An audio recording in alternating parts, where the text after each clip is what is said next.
All right. I really don't. Everybody's going to practice today, so in some form or another, and we'll see how that goes. Look for the challenge of playing the Broncos. We get rid of the record on this thing as we evaluate them and look at them as a team. And their defense is one of the top defenses in the NFL.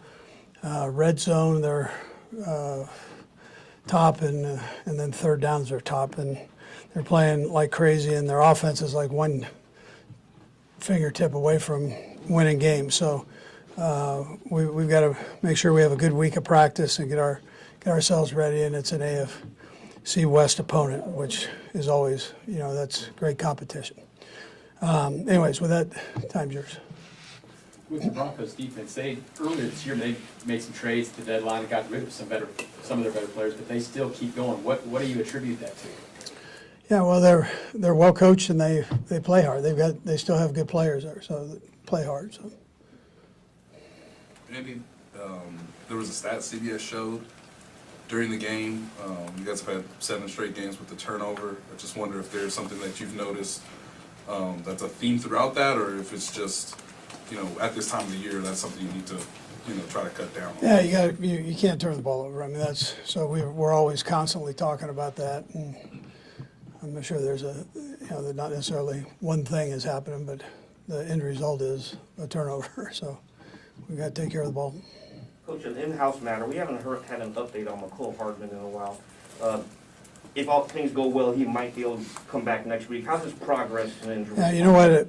He's doing well. He had lost some weight. He's put the weight back on, which is good. And he's out running now, and he's getting close. Yeah.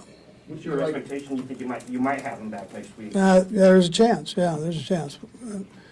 Give him a couple more days here. We'll see, but he's doing well. I feel like Kadarius is in a place where he could play. We'll see. I'm going to let him get out there and work a little bit, and we'll just see how he does. We're not, I'm not going to bring him back and have him hurt it again. That's not what we're looking at. So just see what he can do. Did Tooney have a setback, maybe in practice Friday, or? No, his thing was just getting that final push, that you can get off of it.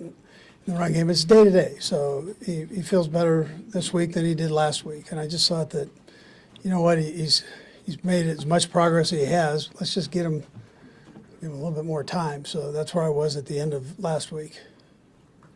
Coach, this came out that Orlando Brown and Andrew Wiley are kind of the top 2 tackles in the league, giving up pressures. What's been the process in trying to help them? I know there've been a lot of chip blocks and things like that, but what's been the process? Yeah, well, they've gone against some good players, and yeah, we do try to help them with chips like we would anybody that's in there. I mean, these defensive ends we've played are pretty good, and the 2 that we're playing this week are good too. So, that's part of it. Andy, overall mentality of the team after a loss, you know what you guys got in front of you. You probably got to win out to try to, make a shot at the 1 seed there. Just you still trying to emphasize, things are still out there in front of them. Yeah, the guys know. I mean, they know where they're at. Nobody knows better than they did about what's out front. So you don't have to stand up there and preach to them about that. They want to do well, and they want to win games. That's a mentality of this team. So they battled their hearts out Sunday, and it didn't work out. Come back and let's go. Coach, the challenge of playing a team almost back-to-back, so close in a short time, what is the challenge in that? Yeah, we've done this the last couple of years with them, so with this group, and so the challenge is you just played them, and they kind of know what you've got, and you know what they've got, and you go play. But we're okay with that. Andy, obviously the guys are aware that Bengals team is a team that you could potentially see again. What's the balance of sort of compartmentalizing that and moving on versus using some stuff that you saw? Yeah, so I think the important thing is you learn from every win and loss, and then you move on to the next game, and that's what these guys have done. I mean, they're tunneled in. I mean, we're deep into this thing as coaches, we were deep into it Monday morning. And so by the time y'all woke up, it was lunchtime for us. When you say you learn from your wins and your losses, obviously it's been 3 times small point differential in the defeat, but what do you take away from that so what you saw in Sunday's game doesn't repeat against Denver? Yeah, well, the things we talked about after the game, I'm not going to go into it. I mean, I've already covered that. I'm, again, on to Denver here. So we're trying to get ourselves right for that, and they got a good football team. So we got to make sure we're right for Denver. Well, I'm sorry, I guess what I'm saying is, because you said what you saw on film and it was lunchtime for us, what did you see on film, not right after the game when you spoke to us, but what did you see on film coming back that you felt like, Yeah, what I talked about Monday. Yep, yeah, same deal. Yeah. What have you seen from Melvin, and is there a chance he can help you this week or in the next couple weeks? Yeah, I mean, there's that chance. We're fairly healthy there, so, but I'm glad we have him here. He does a nice job for us. So.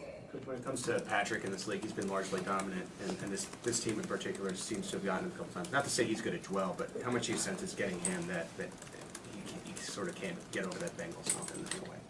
Yeah, listen, we're past the Bengals thing. I'm on, way past that. So let's keep going on to Denver. I mean, you're asking me questions about them, but you're asking me to forget about them. So they're forgotten. On to this one. Yeah. Last 3, we'll go Nate. Okay, I can't think y'all care. Go ahead.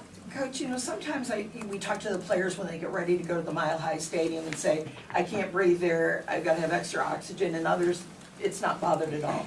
So how do you prepare a team when some guys it really affects and other guys not at all? Yeah, we've been okay there with the breathing part. It's been late in the year. Normally you're in pretty good shape. The weather's a little cooler, and you go in and it doesn't hit you quite like maybe early in the season. Bye. Andy, 2 things if you don't mind. One about Justin and one about Patrick. It seemed that you might have had either a conversation or something with Justin last week after his comments, and I wondered if you felt the need to talk to him again after the Twitter post he had yesterday. Yeah, he's good. He's all right. He's good. He knows. And on Patrick, I wonder if, as the Man of the Year nominee, what that sort of says about how he's become emblematic of your team and how that sort of stands for him in a broader way. Yeah, sure.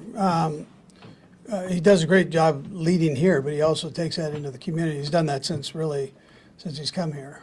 He's big, obviously, on kids and their needs. And people in general. He's got a big heart that way for people. So, and I think it's a tribute to him and his family and the efforts that he puts forward. You're tired during the season, but yet he gets out there and gives back, and that's an important quality to have. Coach, you mentioned that the Broncos defense is still what it is. The offense hasn't quite gotten there yet. They've made a lot of changes, right? They brought Russell Wilson. It hasn't been exactly what they want. Have you seen things from them as they've gone throughout the year when you look back and take that they're getting closer to that? And just a little bit about Russell Wilson and any respect you have for him. Yeah, so I've known Russell, competed against him for a long time. So he's a heck of a player. They're, like I said, they're like fingertips away, and our guys have a chance to look at that on tape, which is important to understand. And you have to make sure that you get yourself right, technique-wise, to play against those receivers, and in particular him with his timing and run ability. So he can still scoot, and he's slippery in the pocket. So you've got to make sure you handle all of that the right way.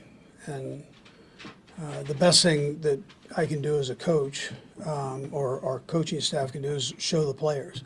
And the players want to see that. They want to learn from it. And but that tells the story. So I can sit here and tell you he's a fingertip away, but they're seeing it, and they understand that. Last one, Nate.